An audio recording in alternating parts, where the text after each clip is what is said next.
ہوگا حضرت عیسیٰ علیہ السلام آئیں گے تو وہ اس وقت نبی کی حیثیت سے آئیں گے یا ایک امام کی حیثیت سے؟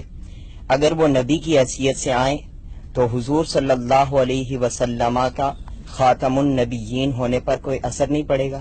مولانا صاحب سے. مولانا کون سے والے؟ راضی صاحب سے. اچھا، آپ نے فرمائی تھی. جی اچھا سوال کیا ہے انہوں نے.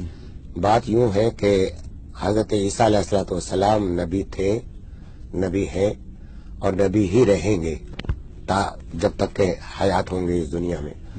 لیکن آپ عمل کریں گے نبی اکرم صلی اللہ تعالیٰ علیہ وآلہ وسلم کی نبوت کے مطابق، آپ کی شریعت کے مطابق، اور جتنے فیصلے ہوں گے وہ اپنی شریعت کے مطابق نہیں کریں گے بلکہ اپنی نبی اکرم صلی اللہ علیہ وسلم کی شریعت کے مطابق فیصلے کریں گے.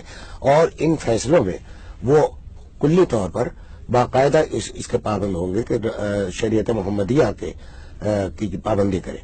تو اس لیے نبوت کا منصب تو ان کے پاس ہوگا، لیکن وہ منصب نافذ جو ہوگا منصب وہ حضور صلی اللہ علیہ وسلم کی نبوت کے مطابق ہوگا.